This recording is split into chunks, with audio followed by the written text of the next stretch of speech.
Hola, hoy vamos a seguir hablando de la Revolución Francesa. El otro día estuvimos viendo las causas cuando vimos el vídeo de French Revolution Oversimplified, pero hoy vamos a seguir con lo que es el desarrollo de la revolución. Bueno, esto ya sí lo vimos el otro día, como esa crisis financiera en la que obliga a Luis XVI a convocar los Estados Generales en mayo de 1789. En la reunión de esos Estados Generales, los representantes del tercer Estado se van a rebelar, quieren acabar con el sistema estamental y se van a constituir en Asamblea Nacional. Para apoyar a estos representantes del tercer estado, el pueblo se levanta, se produce la toma de la Bastilla el 14 de julio y esa revolución se extiende por Francia. Esto está muy simplificado y vamos a volver a ello, aunque lo viéramos el otro día. No vimos quiénes son los protagonistas de la revolución. Por un lado están los sans-culottes, que son las capas populares urbanas, que son partidarios de la revolución y de un cambio radical. Por otro, los campesinos, que en principio no eran favorables al cambio y que además después se sintieron defraudados porque no tuvieron acceso a la propiedad de la tierra. La burguesía, que va a apoyar la revolución para terminar con el antiguo régimen, y aún así hay dos facciones, girondinos y jacobinos. Los girondinos, que eran más moderados y que pretendían gobernar junto con el rey, ¿vale? Y estaban representados por la alta burguesía y después se le va a unir parte de la nobleza. Y además veremos cómo se sientan a la derecha cuando se establece ese gobierno. Y por otro lado estaban los jacobinos, las clases bajas y la baja burguesía, que eran más radicales y querían establecer una república, y querían cambios más radicales. Se sentaban a la izquierda, de ahí viene el origen de los partidos políticos y los conceptos de derecha e izquierda. Por otro lado estaba el clero, que estaba dividido ante la revolución. Una parte lo quería el cambio y van a apoyarlo, y otros se sienten reacios. Y la nobleza, la mayoría son contrarios a la revolución y van a apoyar eh, a, los, a los países extranjeros absolutistas que van a luchar por acabar con el movimiento revolucionario en Francia, desde dentro y desde fuera, los que huyeron, que se les conoce como los emigrados. Bueno, aquí tenéis las diferentes fases de la revolución que iremos viendo poco a poco, ¿vale? Los estados generales y la Asamblea Nacional, que tenéis aquí, que es una etapa monárquica, y después tenemos la etapa republicana, ¿vale? Sin rey, que acaba con el golpe de estado de Napoleón. Bueno, empezamos por el estallido revolucionario otra vez, se convocan esos estados generales para intentar solucionar la crisis financiera en la que está Francia, y se encuentran los del tercer estado con el sistema de voto, que es un voto por grupo, independientemente de la proporción de la población a la que representa. En protestas salen de la reunión de los estados generales, se les cierra la puerta, no se les deja entrar de nuevo, y en el exterior de Versalles se encuentran con una sala donde se realizaba un juego parecido al tenis, el salón del juego de la pelota, y allí se deciden reunirse, quedarse dentro, se le unen miembros de la nobleza, algunos miembros de la nobleza con ideas ilustradas y parte del clero. Y se van a constituir en Asamblea Nacional, en representantes de la nación.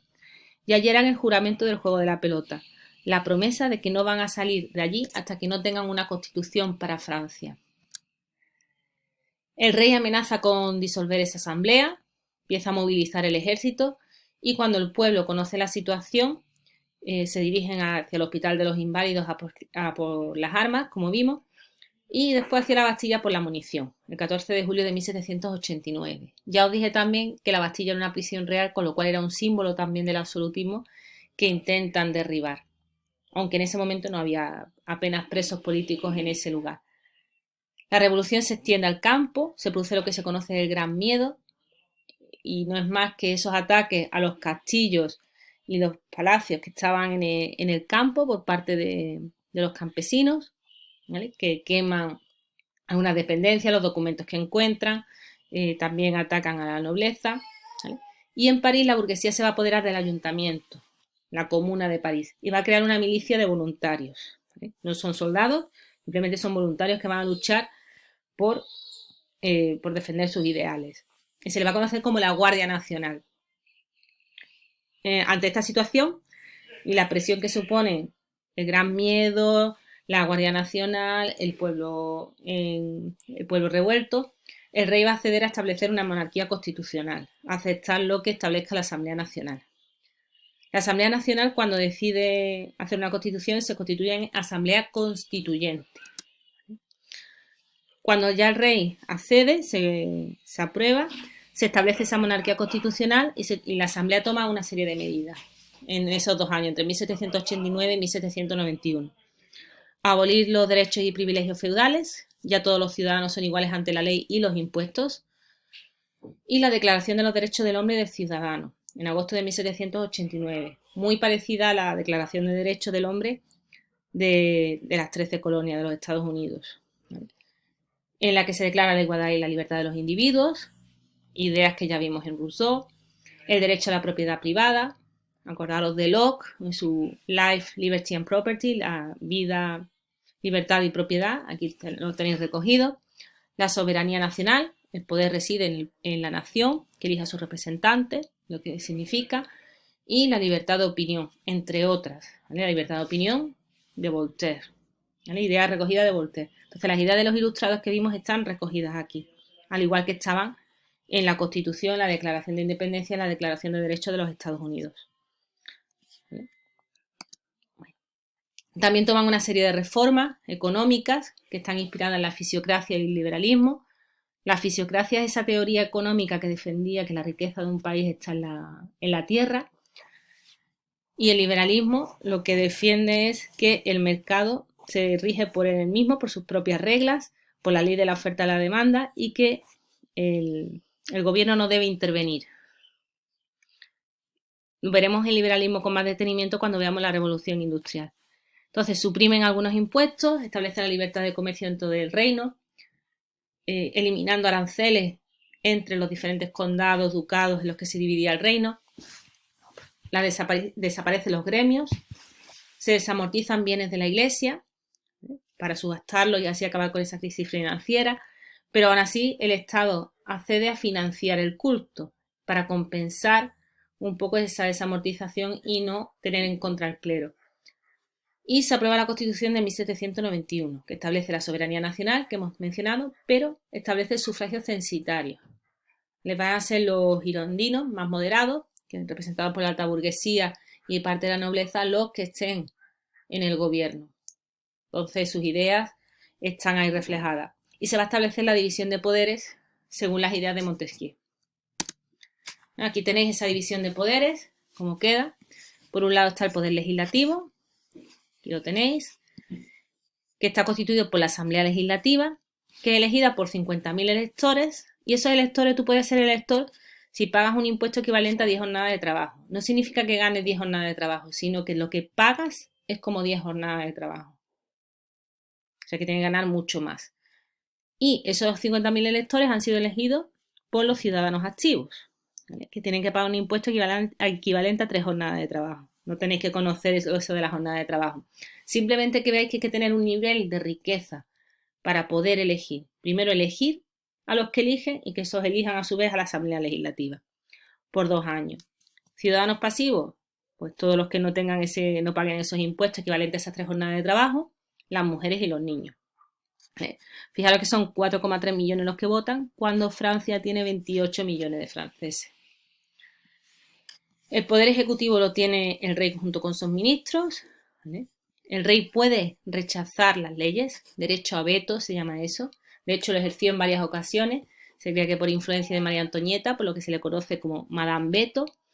Y la acción del rey es controlada por la Asamblea Legislativa. Los electores y los ciudadanos activos eligen también a los jueces y a los tribunales. Bueno, el rey va a colaborar muy poco y además va a buscar el apoyo de las potencias absolutistas extranjeras, entre ellas la de Austria, ya que su mujer María Antonieta era austriaca y Austria era una potencia absolutista. Llega un momento que trata de huir. Bueno, primero al rey lo llevaron desde Versalles hasta las Tullerías en París para tenerlo controlado porque sabía que estaba conspirando, pero llegó un momento en el que las clases populares asaltaron las Tullerías. El rey trató de huir, lo pillaron cerca de la frontera, en Varennes, y se le declara traidor, se le mete en prisión y se le prepara el juicio.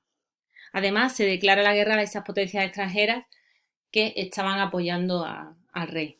Y finalmente se proclama la República. El ejército austriaco va a entrar en Francia en septiembre de 1792. Eso hace que los jacobinos, esa facción más radical, gane adeptos y gane partidarios en otras capas. Cuando se acaba con la monarquía, el rey está preso, se establece una nueva forma de gobierno que es la república. En esta época se le conoce como la Revolución de la Igualdad, de 1792 a 1794, con diferentes fases esa convención también. Se vence a los austriacos, ¿vale? Y hay nuevas elecciones y hay un nuevo gobierno también, pero esta vez se elige por sufragio universal masculino. Todos los hombres mayores de edad pueden votar. Y se elige la Convención Nacional, pero en la práctica es un régimen dictatorial, también por la situación de necesidad de control de esa revolución y de luchar contra las potencias extranjeras. Se va a elaborar una nueva constitución y se suprime la monarquía oficialmente y, entre otras cosas, cambian el calendario, que queda algo como anécdota. Ahora tienen que ver con los nombres de los meses, con el tiempo meteorológico o con el estado de las flores o de vendimia o de brumario. Otra vez, por ejemplo, que estaríamos nosotros ahora en brumario, el 22 de octubre al 20 de noviembre. Aquí tenéis algunas imágenes, un grupo escultórico de esa convención nacional, ¿vale? Y aquí lo del calendario que os he comentado. La convención girondina va a ser la primera, esa facción moderada va a ser la que va a controlar, ¿vale? Pero también con la presión de los jacobinos, los radicales. Va a gobernar de 1792 a 1793. La facción moderada con Danton a la cabeza, ¿vale? Y se juzga y condena a muerte a Luis XVI y María Antonieta. Una de las primeras medidas. Esa muerte de Luis XVI provoca la enemistad de otros países europeos, ya no solo Austria, como España, que las familias son borbones, y se va a unir para luchar contra la revolución. Bueno, en la diapositiva anterior tenéis un vídeo que cuando os deje la presentación lo podéis ver, que es un fragmento de un documental de unos 4 o 5 minutos sobre la muerte de Luis XVI. Bueno, se producen derrotas en Europa, en la lucha contra esos países absolutistas que luchan contra Francia, y se produce el descontento social, porque la situación dentro de Francia sigue siendo mala, sigue habiendo crisis de subsistencia, pero aparte también estaba la guerra en el exterior. Y se produce el levantamiento de campesinos por el país, lo que se conoce la Vendée, por esta zona que tenéis aquí en amarillo. En todas estas zonas se produce el levantamiento.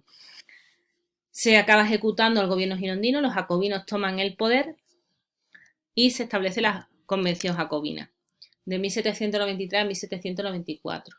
Se conoce como la época del terror. Es la sección más radical de los jacobinos la que toma el poder. Entre ellos Robespierre a la cabeza junto a Danton, que a pesar que había estado con los girondinos, era de los jacobinos, y Marat. ¿Vale?